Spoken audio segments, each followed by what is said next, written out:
Hello, folks. I would like to just make a brief comment before I get into my impressions review. As you see here, this is my Springfield Armory case. And the thing about this is, a lot of people have complained about the contents in this case. As you see right here, this has my other firearm in there. A lot of people have commented on they didn't care about the magazine pouch, or they didn't care about the holster that was supplied. I kind of like these features from Springfield Armory because if you're a person that does not have those objects such as the magazine pouch and for the holster, a lot of people have complained and they said they felt as though it was junk or whatnot. And a lot of people have, what they done was, I've watched them on YouTube videos, and what they've done was thrown it aside.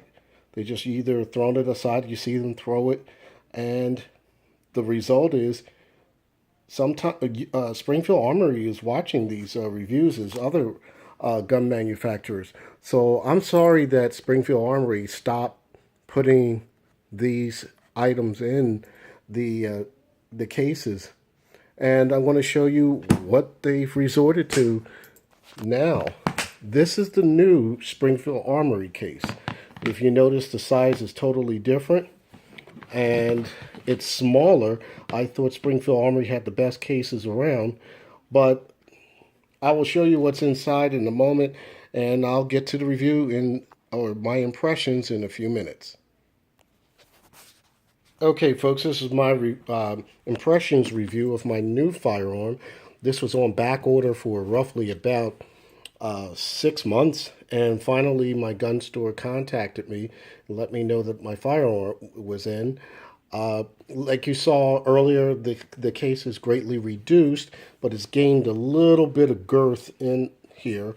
Right now, I'm going to show you, this is my new firearm. It is the Springfield Armory Xdm competition model. It's a 5.25 and 45 ACP. Let me just open this up here, and you'll get to see the firearm itself.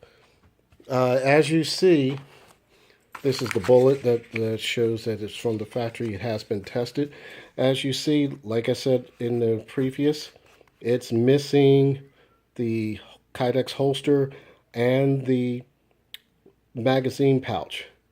What you get with this is, what's interesting is, even though it is a little compact, if you remember on the other cases, you had your papers falling all around because the styrofoam wouldn't stay in place. So what they did this time is they put a little pocket here so nothing will be falling out as you open it and so forth. So it is good that they made that as an improvement, but I still will miss the holster and the magazine pouch. Comes with 3 magazines, as well as 2 additional back straps, as you know, your lock and your cleaning brush in here, which is inside here, as well as a adjustable tool with the optic sights. This is the additional pieces that you can put in your fiber optic sight if you will run out or the other optic gets damaged. And this I consider a little tool that you use on the adjustable rear sight. So let me pull the firearm out. The firearm is unloaded. I did check this prior, and here it is. This is the Springfield Armory Xdm 5.25, which means this is 5.25 inches barrel length, about the same size as the Glock 41, which I have. And later on, I am going to do a review versus comparison between the firearms.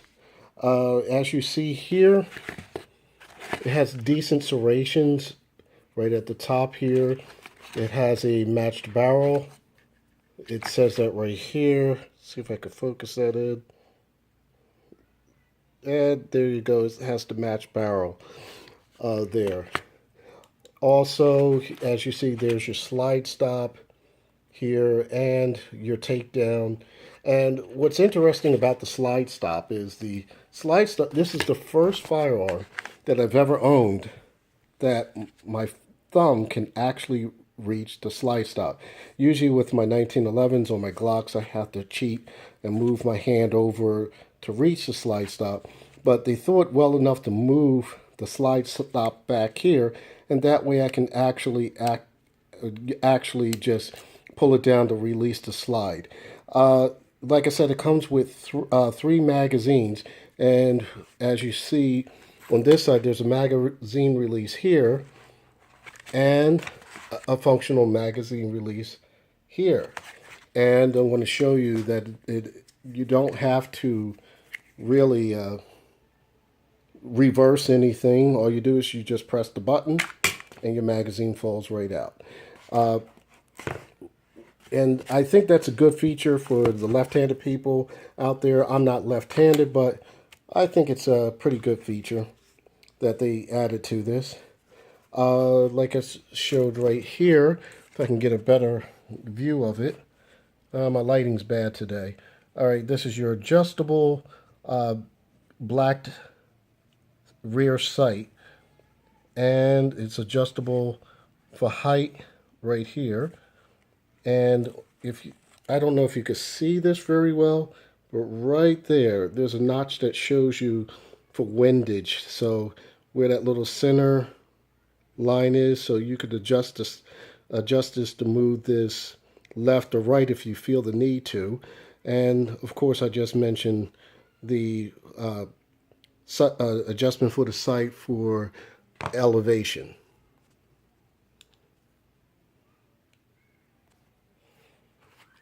Getting more into the sights here, the sight is fiber optic in the front here, so you have those extra pieces there. If this gets damaged, you can add more of the fiber optic sights in there. It comes in red and I believe the other color is green.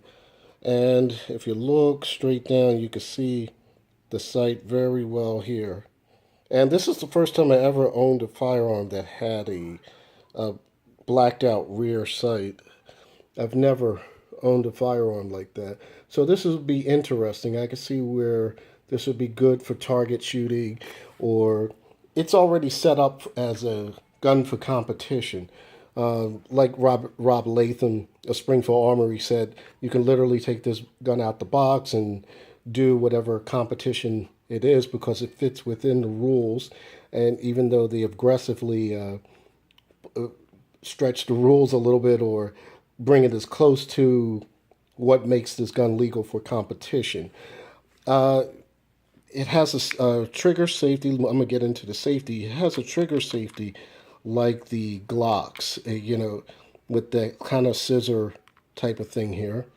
And what I like about this is it looked like a Glock and a 1911 got married and had a child, which has a beaver. This simulates like a beaver tail safety, so this has to be depressed as you got to get a really good grip, high grip, and then you'll be able to fire the firearm. I'll give you an example. Right now, I just cocked it. This firearm is cocked, and you can tell that it is cocked because this is the indicator. This is the cocking indicator right here, that little nub right here. So it lets you know that once that slide is racked, it is cocked and ready to go. And when you fire this, you have to hold and get a good grip, like as if you had a 1911, and all you would do is pull the trigger like this. And that's the travel distance, as you see, wasn't really bad at all. You just pull the trigger from there. Okay, right now I just racked the slide to cock the gun. As you again see the cocking indicators there. I just wanted to show you the trigger reset.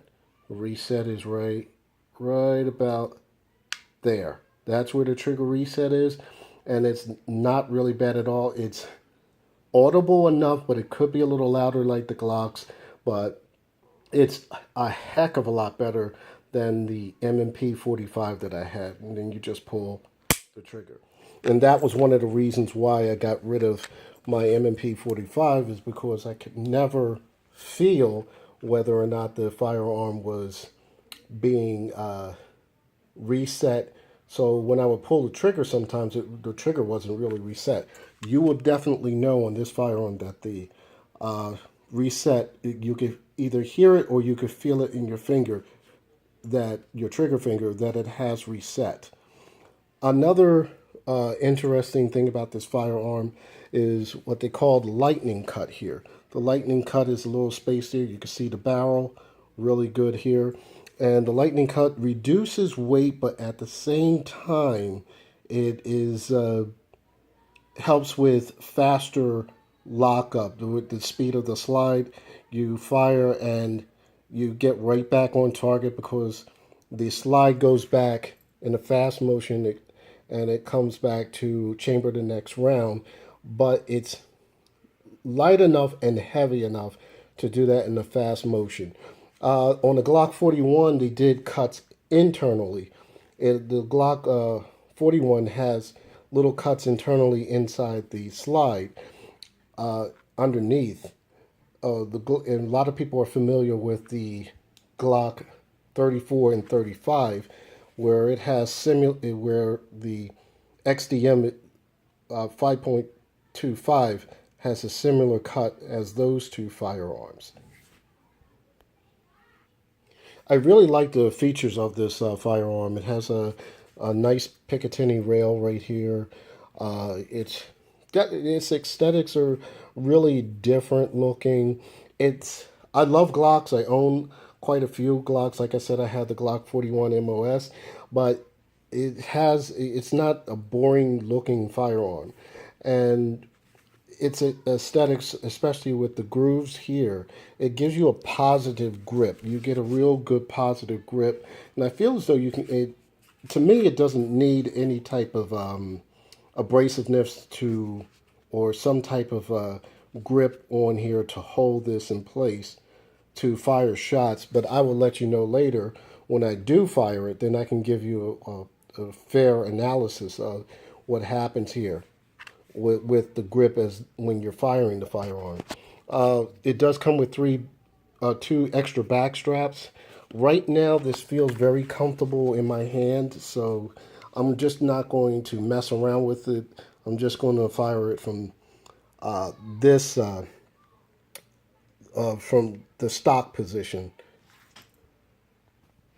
Okay, I broke the gun down. I'm using this with one-handed. Unfortunately, I still didn't buy a GoPro or some other camera as of yet where it can be held steady. So I'm sorry about that, but I broke it down. It is very easy to break down. All you have to do is pull the slide back, lock it, and then you lift the lever up here and then pull the slide off pretty much slowly because of the guide rod right here, the spring will be depressed, and you want to take that off slowly and carefully. What's interesting about this particular guide rod, 1911s are basically, depending on which 1911 you get, most of them have a GI plug about this long. Well, what I like about this is not a quote unquote like a full length guide rod. It's a semi full length guide rod, but it gives enough length on here so you'll be able to put to me it breaks down easy.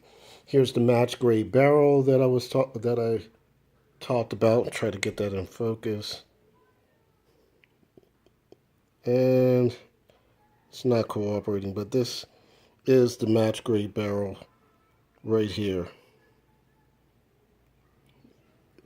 and it's a similar to like a Glock breakdown. Like the only difference is it more reminds me of the M&P 45. The way there's the lever, their levers go up. On this gun, the lever goes up this way. I believe on the M&P 45s, the levers go down. Here you see the slide in here. Uh, I forgot to mention another safety feature. I will show you that in a couple moments. Right here, there's a part right here, and this part right here, this is what you call a chamber indicator.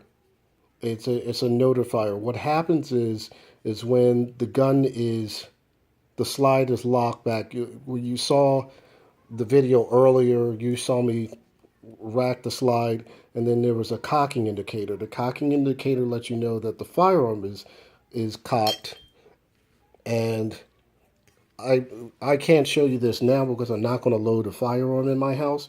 But when you rack the slide and chamber around, this little tab in here, this right here, will stick up. It will stick up a little bit away from up from the frame, and it sticks up to let you know that there is a round chambered in uh, in the firearm, which is a good idea. Some people are not safety conscious, and other firearms are different. You just rack it and you don't know if the round's chambered or not.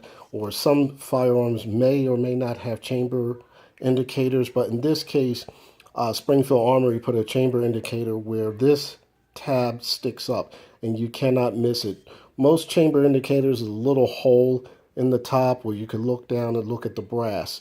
But this one is different. Like I said, this sticks up physically and you can see that there is a round in the chamber. It lets you know. Okay, the firearm is back together. I just wanted to show you. I wish I was able to break it down for you, let you see it easier. But yes, that we were just talking about the chamber indicator, and it will stick up, and you will be able to see whether it's uh, whether there's a round in the chamber. It notifies you. Recently, with Springfield Armory, they came out with.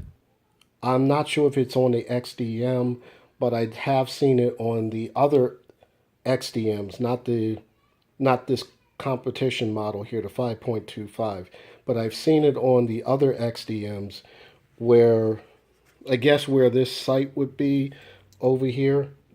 Glock has the MOS system for their firearms that where you could put an optic on. Uh, Springfield Armory is doing the same with their Xdm line. So wait for that to come out, or look it up on Springfield Armory site. A lot of other firearms are now slowly catching up to Glock with the MOS systems or optic situations where they cut into the slide so it make it easier for you to put a sight on their firearms. This one, I don't want a optic on here. I would just like to deal with this with the with the sights as they are. Like I said, it's made for competition, but you can have other uses for this home defense if you want to. I like it as a part of my collection, and from what I like about it, I like the way it feels and like the way it feels in my hand. The other thing is I'm used to 1911s, so this safety feature here is not a big deal to me. Some people complain about having this safety here, but I guess with their line of firearms, Springfield Armory is trying to be safety conscious, and that's why they probably have this here, this hand safety, the safety here, and your indicator here. So Springfield Armory is basically really looking in the interests of people with safety with their firearms. Uh, Other than that, I really like this firearm. I like the lightning cut. The lightning cut makes it really look cool looking. If you want something different, and I did want something different from my usual Glocks. My Glocks usually have the same look. The only thing different with the Glock 41 is it was a long slide, and that you can add an optic. But this, for some reason, this is a really good looking gun because you have these features right here, the back strap, the interchangeables, and the Picatinny rail here. There is a rail on the Glock 41, but for some reason this particular rail stands out. It stands out very well. Uh, what my little gripe earlier was basically people, yes, the gun manufacturers are watching your YouTube videos, and I really like the fact that the box, the original box that they had, I really like that one. I wish they kept that style box for the Kydex holster and the magazine, but at this point, since they removed it, it's okay. I'm not going to complain too much about it.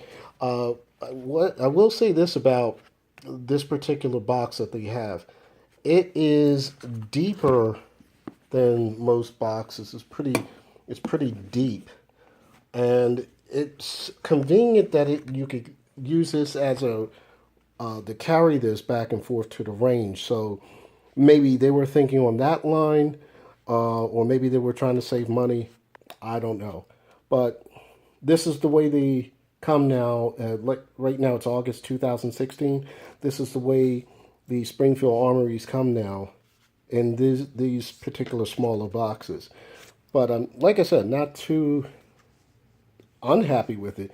I just found it a little disturbing for a little bit, for lack of a better word. I will give you a full range report. I'm going to try to get to the range tomorrow. Like I said, this is my impressions. I don't know how it's going to feel in my hand firing. But what I will do is I'll let you know how this goes. And if later on, I will do a versus with the Glock 41, since that's a 5-inch barrel, and with this. But from what I see here, I like this firearm. It's a great looking gun, and I just can't wait to shoot it. So in the meantime, until I do that next, do a real review, take care and happy shooting.